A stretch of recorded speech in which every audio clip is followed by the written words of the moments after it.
안녕하세요. 저는 숭실대학교 영어영문학과에 22학번으로 재학 중인 이영서입니다. 저는 사회를 바라보는 걸 굉장히 좋아하는 학생이었습니다. 저는 문학 속에 사회가 있다는 것에 흥미를 느껴 국문학이나 영문학 혹은 저는 중문학까지도 다양한 범위의 책을 읽으면서 책 속에서 당시의 사회를 찾아보는 게 굉장히 흥미로웠습니다. 그래서인지 다양한 범위를 총괄해서 알 수 있었던 세계 공용어인 영어로 쓰인 문학에 흥미를 가장 가지게 되었고, 다양한 문학 포럼들을 직접 발제하고 참가함으로써 문학 텍스트가 가지고 있는 힘이 굉장히 크고 이것들로써 사회를 바꿀 수 있지 않을까 하는 가능성을 보게 되었습니다. 그래서 저는 문학을 평론하는 사람이 되어서 이 문학을 제 시각으로 담아내서 사람들에게 메시지를 전달하고 싶다고 생각했고, 문학 평론가라는 꿈을 갖게 되어 영어영문학과에 지원하게 되었습니다. 고등학교 때는 전공에 맞는 활동이나 학교에서 해야 되는 활동 위주로 활동을 했다면, 지금은 제가 하고 싶었던 연극부나 다양한 그림 그리기라든가 다양한 동아리들을 하면서 제가 조금 더 관심 있는 것에 집중한 활동을 할 수 있어서 더 행복한 대학 생활을 보낼 수 있는 것 같습니다. 저는 그림 그리는 걸 좋아해서 화인부락이라는 미술 동아리에 들고 있고, 저희 영어영문학과에서 하고 있는 원어 연극부 소모임에도 참가해서 연극을 준비하고 있습니다.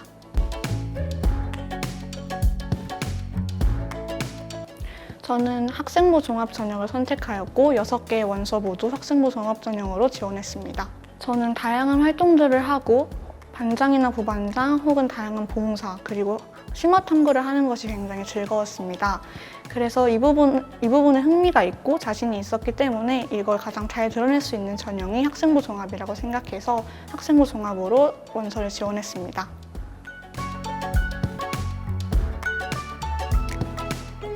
저는 고등학교 활동 중 가장 의미 있는 활동은 3학년 때 영국 낭만주의 시인 탐구 연구회를 만든 게 가장 의미 있던 활동이라고 생각합니다. 저는 1학년 때부터 영시에 관심이 있었고 1학년 때에는 영시를 암송했다면 2학년 때에는 영시를 직접 만들어보고 3학년 때에는 낭만주의라는 시대에 입각하여 이 시대의 시인들이 어떤 특징으로 시를 썼고 향유했는지에 대해 탐구해보며 영시에 대한 관심을 확장시켜 나갔습니다. 저는 여러 군데의 대학교 면접을 봤지만 숭실대학교의 면접이 가장 인상적이었습니다. 그 이유는 숭실대학교 면접에서 굉장히 당황스러운 질문을 받았었기 때문인데요. 저는 영문과를 지원했기 때문에 영문과 교수님께서 저에게 질문을 해주셨는데, 교수님께서 로버트 프로스트의 시를 암송해보세요 라는 질문을 하셨을 때 면접을 준비하는 당시에도 설마 암송해보라는 질문이 나올까 하는 생각이 있었지만 정말 이 질문을 마주하니 굉장히 당황스럽고 외웠던 것임에도 기억이 잘 나지 않았던 기억이 납니다. But I have promised to keep and miles to go before I sleep.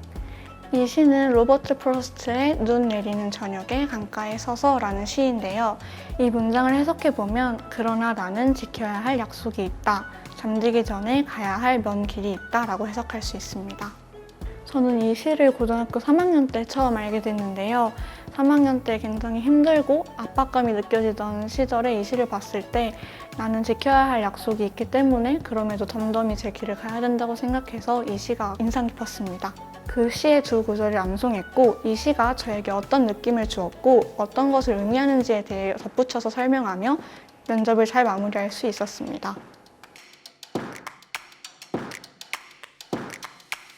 저는 진로 선택 과목을 선택할 때 흥미를 느끼는 과목을 선택한다면 가장 좋은 방법이겠지만 자신이 진학하고자 하는 학과에 맞추어서 진로 선택 과목을 선택한다면 그 과목에서 할 수 있는 다양한 활동들과 배울 수 있는 점이 많기 때문에 그 부분을 우선적으로 고려해서 선택하면 좋다고 생각합니다. 저는 영어영문학과에서 영문법, 언어학, 영시, 영문학과 같은 영어와 관련된 다양한 텍스트들과 화법 같은 걸 배우고 있습니다. 저는 이 학과를 재학하며 제가 고등학교 때 배웠던 문학 수업이나 사회 수업 혹은 독서와 글쓰기 수업 같은 것들이 굉장히 도움이 많이 되었고, 고등학교에서 자신이 흥미있는 분야 이외에 확장된 과목들을 열심히 듣는다면 대학에 와서 도움이 많이 된다고 생각합니다.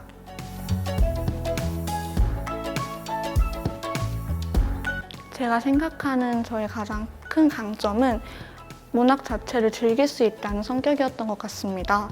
문학 작품이 영어로 되어 있기 때문에 읽어보지도 않고 지루함을 느끼거나 어렵다고 생각하는 친구들이 굉장히 많았고 제 주변의 친구들도 그랬습니다. 하지만 저는 이 문학이 어떤 메시지를 담고 있는지가 너무 궁금해서 그래서라도 영어를 공부해야겠다고 생각했고 이 부분이 제가 영어를 공부하고 성적을 올릴 수 있었던 데 큰 영향을 주기도 하였습니다. 저는 기숙사 생활을 고등학교 3년 내내 해왔습니다. 처음 접해보는 기숙사 생활이었기 때문에 제 생활 습관을 알지도 못했고 어떻게 시간 관리를 해야 하는지도 몰랐기 때문에 시간을 허투루 낭비하는 시간이 굉장히 많았습니다. 아마 많은 고등학교 친구들이 자신이 시간을 어떻게 쓰는지에 대해 잘 모른다고 생각을 하는데요. 그래서 저는 스터디 플래너를 작성했고 제가 하루를 어떻게 보냈는지 스터디 플래너에 꼼꼼하게 기록하고 자기 전에 스터디 플래너를 보며 이 시간을 어떻게 활용하면 좋을지에 대해 생각해서 3학년 때는 스터디 플래너를 쓸 때에도 남는 시간을 모두 활용하여 저에게 이로운 시간으로 만들어내어 시간 낭비하는 것을 막을 수 있었습니다. 영어영문학과에 지원하는 친구들이 영어를 정말 즐길 수 있는지에 대해 한 번쯤 생각해보고 영어영문학과 진학을 결심하셨으면 좋겠습니다. 단순히 영어 성적이 잘 나와서 영어책이 읽기 쉬워서 라는 이유만으로 영어영문학과에 진학하는 것보다는 내가 배운 영어를 어떻게 앞으로 쓸 수 있고 어떤 방법으로 활용할 수 있는지에 대해 한 번쯤 생각해보고 영어영문학과를 진지한 마음으로 준비하시면 영어영문학과에 와서 스트레스 받지 않으시고 재미있게 배우실 수 있을 거라고 생각합니다.